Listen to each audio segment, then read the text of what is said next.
Sophie, how are things going on your end? Hey, Sophie, how are you hi. doing? Hi Geordie, I'm here with Stéphane Waser, Managing Director of Maurice Lacroix, my first passenger of the day. I'm going to go for a little ride, so follow us. Thank you. Let's go.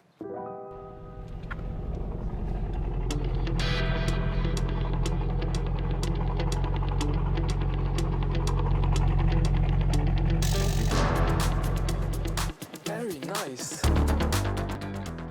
So I wanted to ask you first, I mean, over the last few years, you've made Maurice Lacroix kind of cool again. I know we could say that, but it's super cool right now. Everything you've done with the icon and, you know, this watch that you launched in the summer. What's the next big mission for you? Do you know, what's the next big step? I mean, you see, it's quite a long journey to already get here. So, you know, if you look a bit what we tried or what we did in terms of Maurice Lacroix, it was important to have consistency and really focus. So we started with the icon, we built it up step by step, and not too fast. You know, it's sometimes a risk. And I think really building it up, that's what gave us a success. Today we do 75% of the sales with icon. Yeah. And so going forward, now there's a bit of room for working on the other collections. There's besides icon, you have the Pontos, Yeah. which is a sporty, elegant watch, and you know, you always have to offer customers choices. So if you are more into the sporty, bulky character watch, you will go for icon. But if you need something a bit more distinguished, a bit more sophisticated, a nice classical Swiss-made watch, automatic, you would be the Pontos customer. Yeah. And this also, besides what we also have in the brand, in the portfolio, is Masterpiece. So Masterpiece hasn't been forgotten. We've worked, but very discreetly on the back end the last years. Okay. What we do is we try to take Masterpiece innovations, we put them in the icons, we Yeah. put them in other collections. Yeah, we've seen that Yeah. with some of the movements. So to your question, what's going to be the next big thing? And for next year, you will certainly see a bit more focus on Pontos, keep on going on the icon, and also leverage well the Masterpiece. So there's no change of focus or strategies. It's like keep on going. Okay. And what's the big news for Geneva Watch Days? Are you launching something special? Yes, I mean, you know, we talked just about Pontos. So Yeah.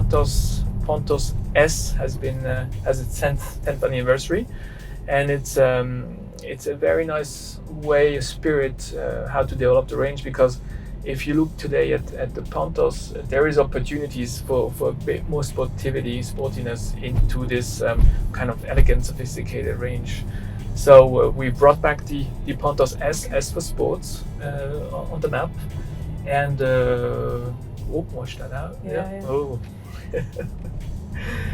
And so this is also why, in terms of treatment, I mean, if you look at the watch, there's inspiration. There's really motorsports inspiration, more like kind of the retro motorsports inspiration, design inspiration. You have, in terms of, you know, we worked on the effect of it's got 3 counters, but we really accentuated the 2 counter effect, the bicompax. In terms of bezel, we have a ceramic bezel. Okay, is that what you're wearing Yeah, now? that's what, okay. yeah, with a tachymeter. That's beautiful. Yeah. Shouldn't And- really look while I'm driving there. Yeah, you have to bring it back. Yeah. And in terms of strap, it's got a nylon strap on a leather base. So you know it's very sporty watch, and Yeah, it's nice looking. Very nice looking. So how are you enjoying the Geneva Watch Days? Yeah, It's a different kind of fair, right, from what Yeah. you're used to. I mean, Geneva Watch Days are interesting. I think the watch business, how you promote it or commercialize it, has changed.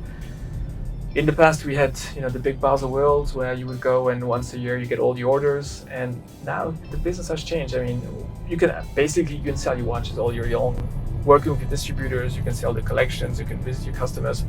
But the fair is really interesting for the people contact, for the networking, also for we still have a lot of retailers and journalists coming, but the way they work, I mean, the way we approach topics, how we talk about product, how we do our whole business has changed. Yeah, definitely. Okay, so I want one. We're in this beautiful Aston Martin DBX 707, and it's 0 to 100 apparently in 3.3 seconds. I haven't tested it yet because we're in the traffic and everything. But it got me thinking, you know, if Maurice Lacroix was a car brand, which one would it be? So, you know, you can't really transpose it one-to-one saying, hey, Maurice Lacroix is that car brand, because there's different elements. If I talk about kind of the brand or the communication or the environment we like to build around this brand, it will be very much like Mini, kind of, you know, the urban spirit, the emotion, this go-kart feeling, kind of this performance feeling. If you look at it in terms of how we did the whole product portfolio and positioning, there it's very close to BMW with their 1 Series, 3 Series, 5 Series, 7 Series constructions, and also the high perceived value, because Maurice Lacroix is known for its high perceived value. But then if I really look at it from a price point of view, and where it translates, it's really, you know, Volkswagen with their Polos and Golf and Passat, because that's where the market are with our 1,000 to 3,000 Swiss franc positioning. That's where we are. So you see, it's a bit difficult because there are a lot of emotions, a lot of passion into what we do, and you know, it's always interesting to see what's happening in the car business. Yeah, no, that's a brilliant answer.